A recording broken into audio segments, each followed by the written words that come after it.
Oh.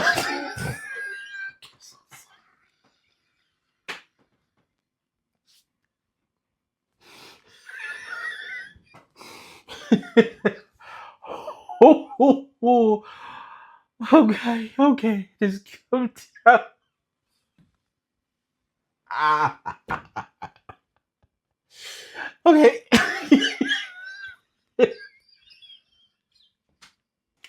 Okay, so I'm back. I'm so sorry, guys. I am so sorry. I've said this before. In South Africa, when you wake up in the morning, you got two choices, either to laugh or cry. I choose to laugh in the midst of horrible things that are happening. Listen, the moment I hear that a family member that I love has passed on, some people even say "Ngidlul." Okay, I never know how to say it. It's almost like but ngidlule or something like that. That means I did laugh at a funeral before, and now every time there is a death, I laugh. It's not that at all. It's how I cope not to get too old too quickly, and also, you know, to be healthy. Because, as you know, according to science, laughter is the best medicine. But South Africa is a joke. South Africa is a joke. You see, the person that bewitched South Africa took the somebody's funny bone and turned it into a spell and cast it not on South Africans, but on South African leaders. They're like, these people will be such jokes that the citizens will get a little bit confused. What do we do? Do we laugh or cry? Yet this side we are feeling nothing but pain. The most frustrating thing right now for a South African is being a South African. As proud as we are to be South Africans and blessed to be South Africans, but it is exhausting. And who makes it exhausting? The people we entrusted with our country. These people have turned their backs on us. I know it's supposed to be singular because it's leadership, but they turned against us at every opportunity they get, whether on an international stage or domestic stage. They come for South Africans, even in speeches where it's supposed to be about South Africans, where we come from, where we at, and where we're going to. They will come in and slash in how horrible South Africans are. I have said this before. There are two political parties in this country. Other people might even argue and say, actually, there's three. Some will say there are four political parties in this country that are begging South Africans not to vote for them in any election. Begging South Africans. ANC and the EFF, in my opinion, they are steadfast and strong in the destruction of the South African people, particularly the poorest of the poor. They hate, and you can never convince me otherwise that this is not hate. They hate black, poorest of the poor South Africans. They enjoy seeing poorest of the poorest black South Africans suffer. It is not a strategy to keep them poor so that they will be dependent on them and keep voting for them. Those days are gone. Right now, it is watching them suffer in such a painful way. A An activist in the Northwest was unalived for fighting for his community. Things that are happening in his community, hijacking of houses, white powder, you name it and you name it. For the love of his people. What did you think Thabo Mbeki said about that? Or what did you think? Hey, this is the part that actually makes me laugh. The deputy president of this country, the current sitting deputy president of this country, who says things like this. Ladies and gentlemen, we gather today at a time when South Africa has, over the past few weeks, observed acts of violence against foreign nationals. I'm going to stop it right there because the key words that he used there is that in the past few weeks, South Africans, we've been evil towards foreign nationals. Now, you are a deputy president of a country. You have all the resources in your disposal, the intelligence, the police intelligence, and all kinds of reports. And you're telling me none of those reports said there's never been even one illegal or legal foreigner in South Africa that was ever injured by March and March, Amabuto, or South Africans that have taken to the streets to march. Yesterday's video, I talked about narrative or propaganda. I said South Africa does not have a good track record in controlling the narrative about us. We were taken to the White House and we were accused of genociding a certain group of people. Instead of the South African government controlling that narrative, they lost it. It got lost, like boom. And because it got lost, that propaganda grew to some sector of the international community. And those people, it doesn't matter what you tell them, they believe that. Even if you invite them to South Africa to come and see this white G-side that this particular narrative is talking about, no, they don't want to. Because it is something that they invested themselves into and believing, some because of their prejudices or racism, or maybe in the hope that South Africa collapses so they can recolonize it. You'll never know what the strategy or mostly the strategy is about. Now, Africans are coming and saying, oh, we're getting unalived through xenophobia, marches, and others are even going as far as pointing wounds, injuries of bullets on their faces that they got from their respective countries where they ran away from. And they're attributing those wounds to South Africa. Yeah. You know, I will tell you a story. I used to know a guy, but not a name. I'm not going to give name. This brother was from the DRC. One time he showed me why he's in South Africa. He removed his t-shirt. Oh my goodness. 50 Cent doesn't have anything on this guy. He had multiple bullet wounds. I don't know how he survived. I have no idea how he survived. And one of the bullets hit his cheekbone.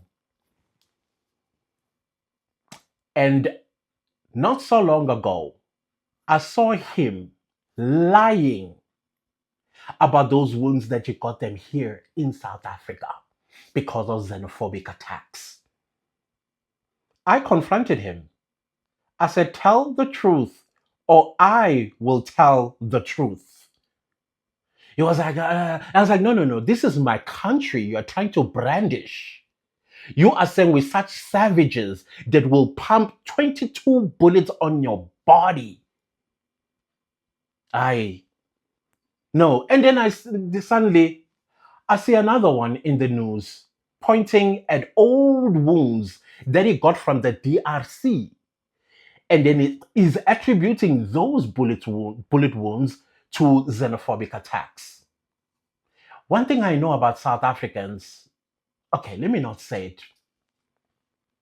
but he lived to tell. He lived to tell. And he says he's been in South Africa since he was 12 years old in 1996. The Refugees Act was enacted in 1998. And he still has the accent from the DRC. There's no way that at 12 and you will go through the South African school system, have South African friends, and go through, I don't know if you went to university, you will lose your country's accent. In most cases, as a young person, you will lose it because you don't want to get teased. And sometimes you want to integrate or you want to assimilate. And you still have that thick DRC Congo accent, and you're saying you've been here since 1996? It's a lie. It's a narrative that he is creating that the world must buy. There are people in the world that knows what's going on in the DRC. They probably said you are lying. But how many believe him? Paul Mashatile, a whole deputy president of this country. This is your potential president. If anything should happen to Cyril Ramaphosa, his heart stops right on its track. He drops, and unfortunately, he doesn't come back. Paul Mashatile is your next president. Him spreading propaganda about the very people one day he might lead. Do you see what we are facing, fellow South Africans? He has shown us his cards. He said, here you go. Do what you will with my cards that I just showed you.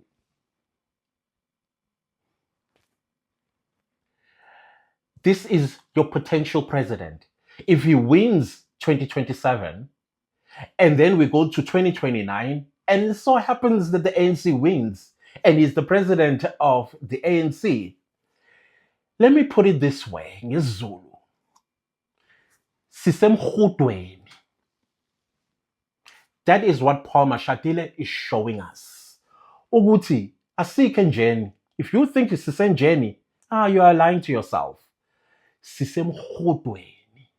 If you don't know what that is, and you don't know what how, I don't know how to translate it in English, get somebody who understands Zulu to translate it for you. That's where we're at, not the doghouse. Once again, when propaganda is spread about a people, then some of the people, whom, by the way, this is what Paul Kagame, who stole my very words that I couldn't express it better than he did, this. I know leaders when I see them. I also know idiots when I see them. You can imagine the combination of both of them, the disaster it is. If you are a leader and an idiot, it's a disaster, absolute disaster. Oh, that's me too. I think you guys, you have already heard me say before, I look at a person in the eye whenever I meet you for the first time, because I want to know what I'm dealing with here. And I so happen to have the gift of able to see. I'm a Cancer. If you don't know about Cancers, we were gifted instincts.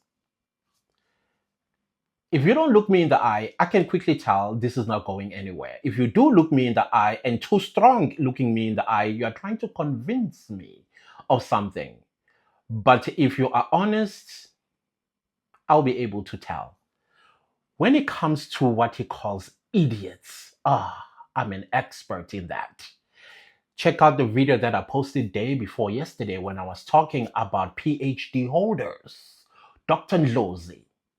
Some people, rightfully so, called him a stupid.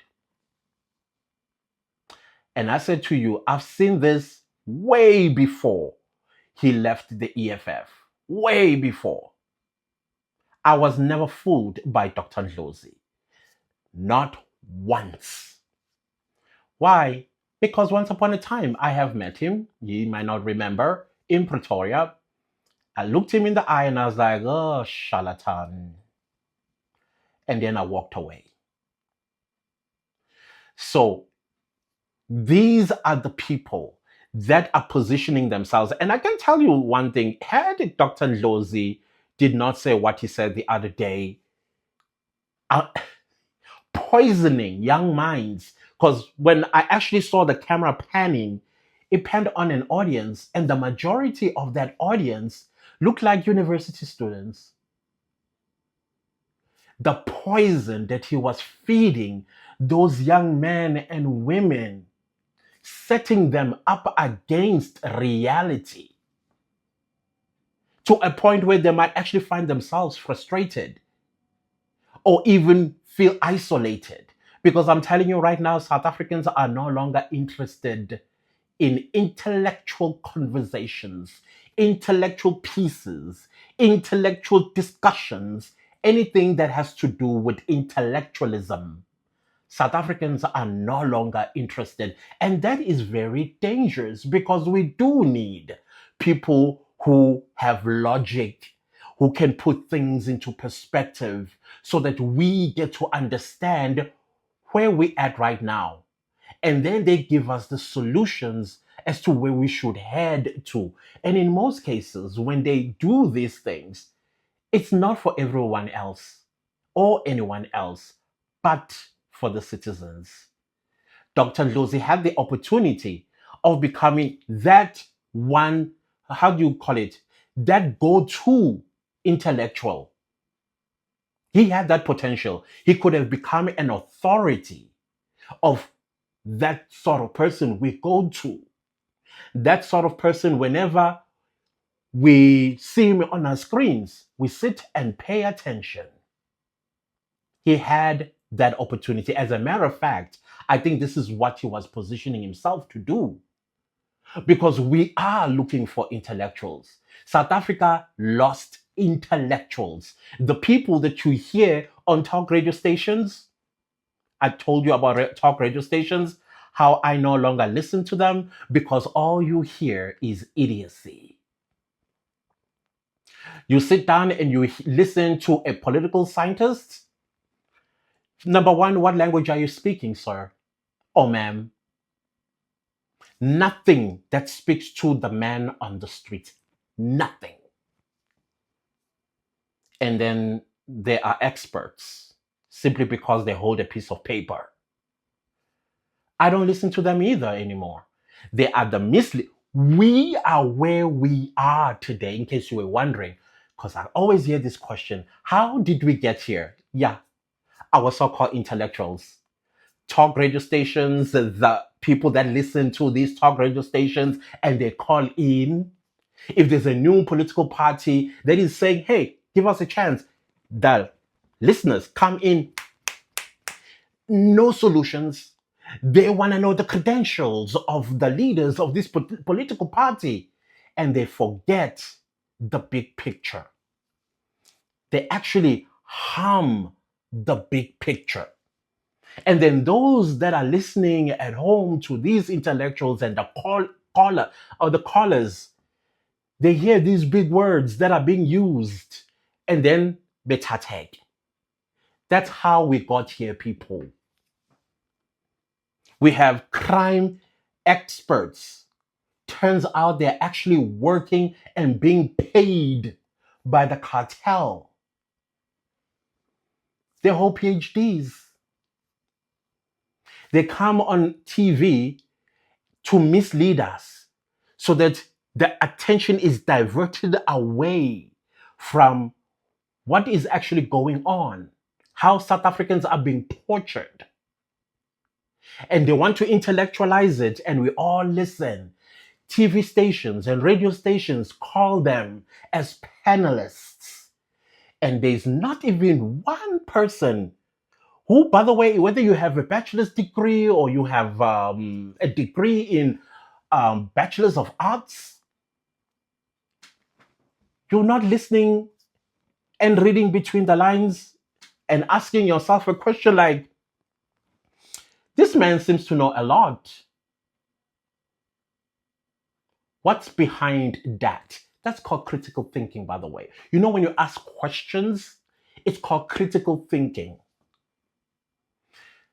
Journalists of this country, I don't even know why we even call them journalists. I don't know. They don't ask critical questions. No critical questions. And that is why Paul Mashatile ran with something somebody in his office saw on TikTok, an AI video of a nobody getting assaulted. Nigeria ran with that story. Ghana ran with that story, so much so that they went and reported us to the African Union based on an AI video. Is that the type of leader you want? Who doesn't do his research before he goes and open his mouth, and then he comes and what's the right word to use? Slaughter the people he might lead one day with lies. Paul Mashatile lied because he consumed propaganda. Remember that machine we don't know how to utilize? Because South Africans are truthful people. We don't need to make up a lie to sell to the world. We tell it like it is. That is why we are not good at controlling narrative and also arresting propaganda. Because we are too truthful.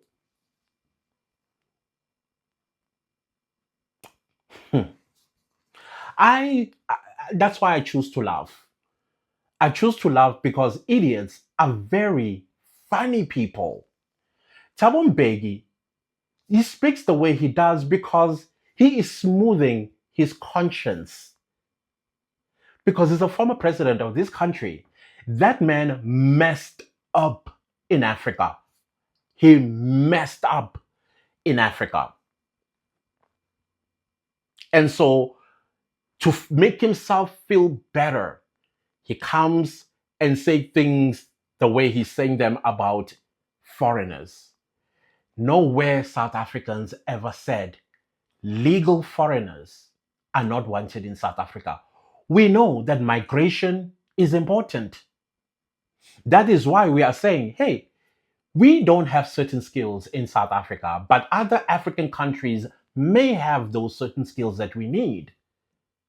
So what South Africa ought to do in order to advance South Africa's progress is to invite those people with a rare skill.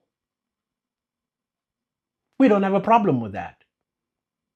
What we have a problem with is the activists that was unalived in Northwest and his perpetrators are nowhere to be found. You know why they're never going to find them? Because they are not in the system. Oh no, they're not in the system. Paul Mashatile is not going to talk about that. Thabo Mbeki is not going to talk about that. The media is not going to talk about that. The media didn't even run the story that much. It was just breaking news and it died. Oh, let's go to Durban. Because that's what's more important. Not a South African unalived in such a horrible way. Who cares?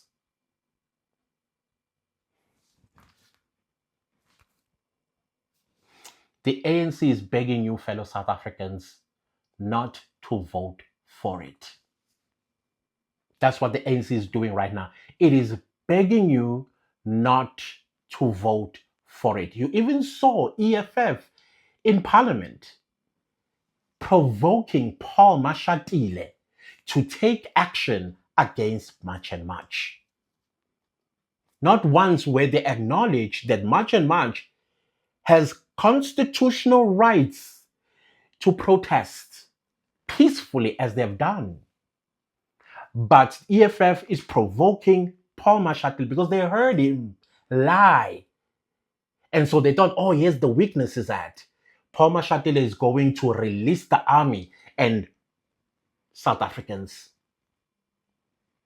And that is exactly what those foreigners, the illegal ones, that are in Durban, hoping for.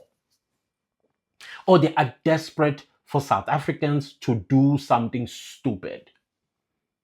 So that they say, you see, We were not crazy. And then they come with bullet wounds that they got from their war-torn countries and say, yeah, they even shot me here. Look at me. Look at me.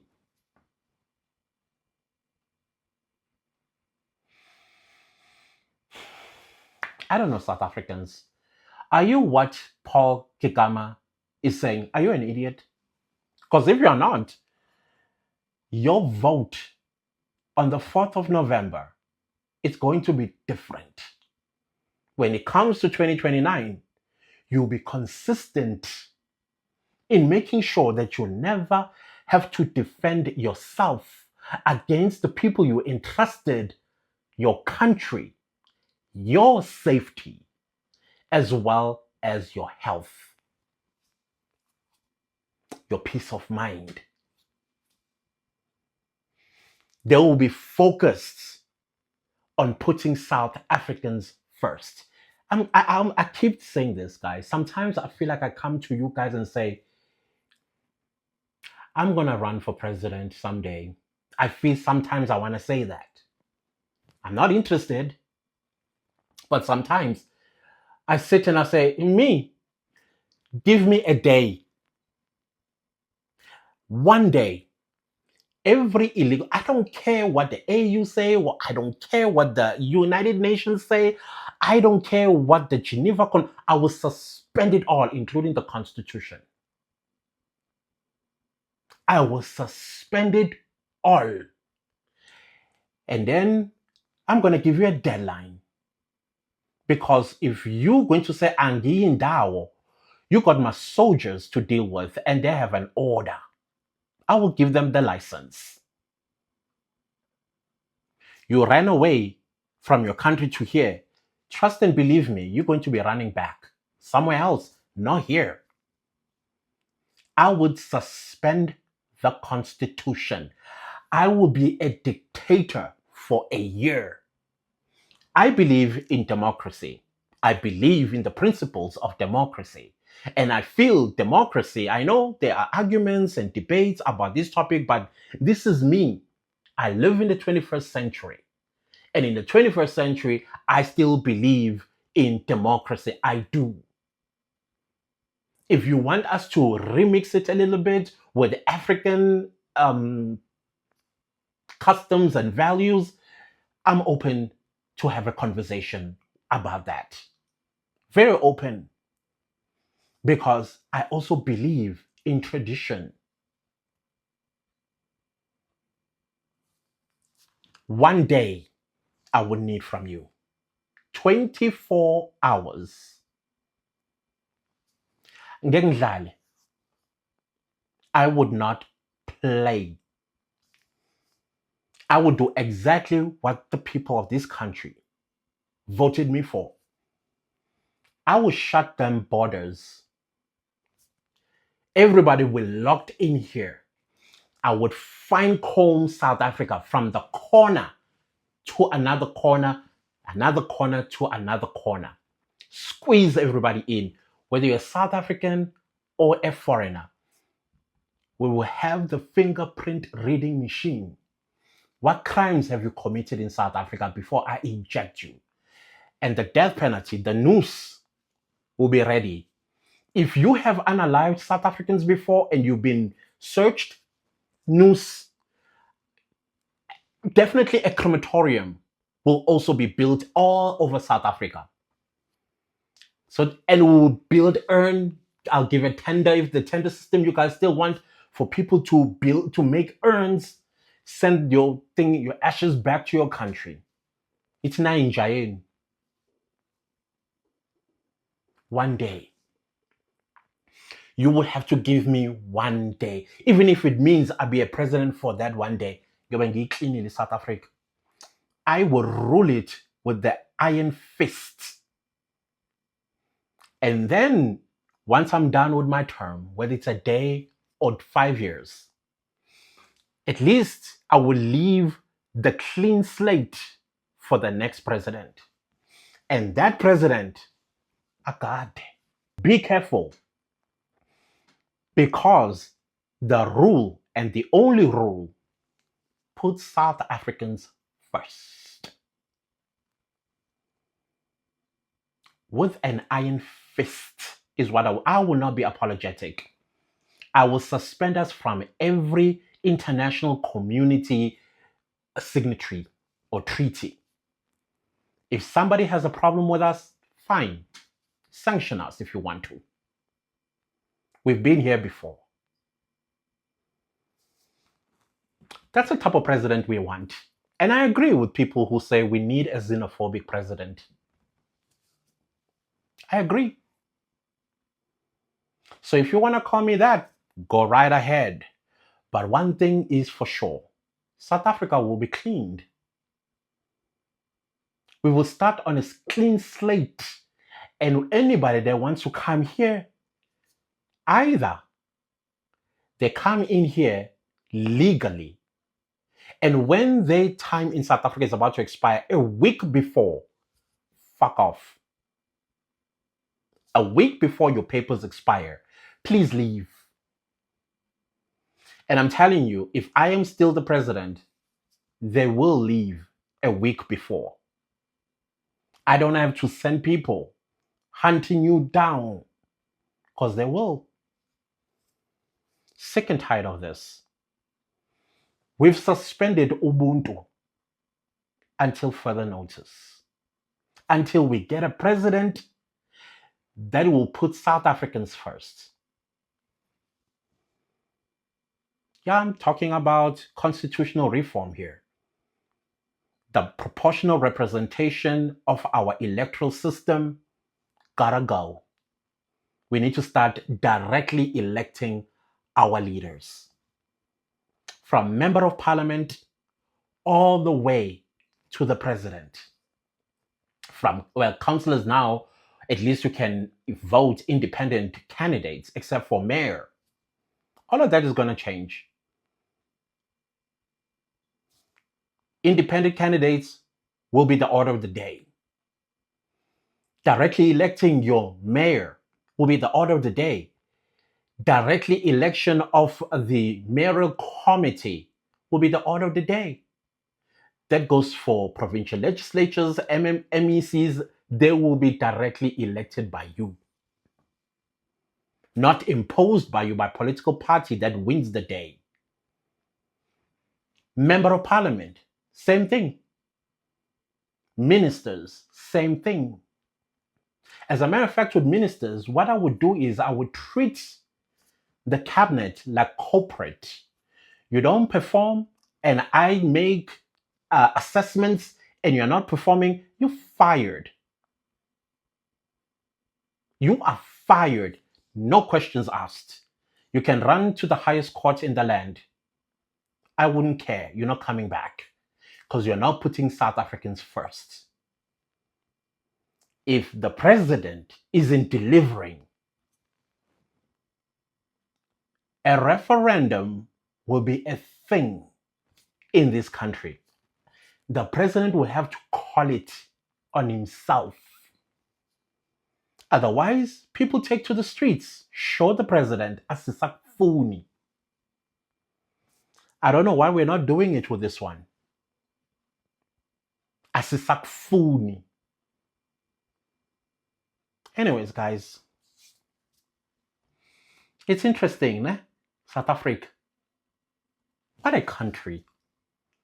The only country on earth that allows itself to be a public toilet for all the other countries in the world. Oh, of course, there are those that come here with good intentions. They're very warm welcomed. Love them. I know a lot of them who love this country. I'm not talking about them. If you are legal in this country, I'm not talking about you. Enjoy South Africa because you're welcome. If you are illegal in South Africa, go home. Eat is got June as cheek. Anyways, guys, whatever you do, take care of yourself, take care of your family, your loved ones, and whatever you do, defend this country with everything you've got. That includes your life. I think the current government have forgotten about South Africans. They need to be reminded. Goodbye.